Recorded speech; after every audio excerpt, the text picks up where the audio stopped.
ఒకరోజు దేవుడు వచ్చి చూసినప్పుడు నరుడు ఒంటరిగా నిద్రపోతూ ఉన్నాడు. అరే పాపం వీడికి ఏదైనా భార్యని సహాయకురాలిగా పెడదాము అని గాఢ నిద్ర కలుగు చేసి ఈ ప్రక్కటెముకల్లో ఒక వెముక తీసుకొని ఒక నారి అని తయారు చేసి ఆవిడకి నారి అని పేరు పెట్టాడు. గాఢ మనిషిని తయారు చేసి వాళ్ళిద్దరు భార్యాభర్తలుగా ఉంటానే ఉన్నారు. దేవుడు చెప్పాడు ఆ పండు తినొద్దు అని. సరేనా, మంచిగా ఉన్నారు. సాతాను గాడు ఈ భూమి మీద అప్పటికే ఉన్నాడు. వాడు పాము రూపంలో వచ్చి మీరు ఆ పండు తింటే ఏం కాదు, మీరు తినంటే దేవుడు మీకు అలా చెప్పాడు, మీకు కూడా దేవుడికి ఉన్నంత శక్తి వచ్చింది, అంత పవర్ ఉంటుంది, దేవుడు మిమ్మల్ని మోసం చేస్తున్నాడు, తినండి అని ఆ భార్యాభర్తలకి ఇద్దరికి ఆ పాము కుయుక్తికి కలిగించి వాళ్ళు తినటానికి ప్రేరేపించింది. ఈ ఆడ మనిషి వెళ్ళి ఆ పండు తినింది, తీసుకొచ్చి భర్తకు కూడా ఇచ్చింది. అప్పటి వరకు వీళ్ళకి బట్టలు లేవు, వీళ్ళకి సిగ్గంటే ఏంటో తెలియదు, మేము ఇలా ఉన్నామో వస్త్రహీనంగాని కూడా తెలియదు. ఎప్పుడైతే ఆ పండు తిన్నారో వీళ్ళకి అయ్యో మనకు బట్టలు లేవే అని సిగ్గుపడి ఆ చెట్ల ఆకులు అవన్నీ కూడా కట్టుకుంటా ఉన్నారు.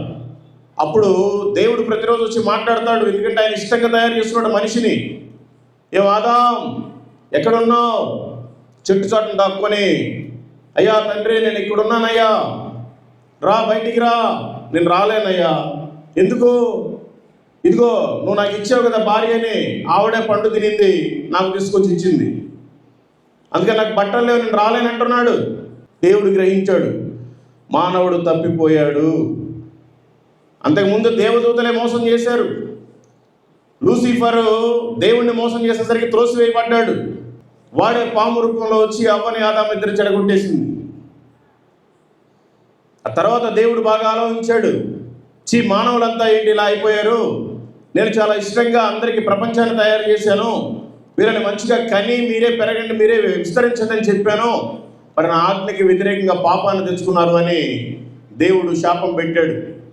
పాముకేమో నువ్వు బ్రతికినన్ని రోజులు పొట్టతోటి పాకుతూ నువ్వు చనిపోవాలి, ఆడ మనిషికేమో ప్రతి నెల నువ్వు హింసపడాలి, భరించాలి, మగ మనిషికేమో నువ్వు బ్రతికినన్ని రోజులు నీ కష్టం చేసి నువ్వు నీ కుటుంబాన్ని పోషించుకోవాలి అని దేవుడు శాపం పెట్టేశాడు మానవుడికి.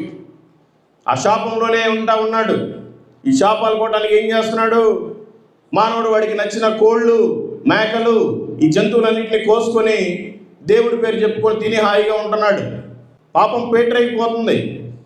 ఆ సమయంలో దేవుడు ఆకాశం నుంచి చూసి ఒక వ్యక్తిని ఎన్నుకున్నాడు. అతని పేరు నోవా. మీకు అందరికీ తెలుసునండి, మీరు భక్త సింగ్ గారి సహవాసం అంటే మీకు ఆల్మోస్ట్ అన్ని వాక్యాలు తెలుసు, అయినా కూడా మళ్ళీ ఒకసారి వినండి.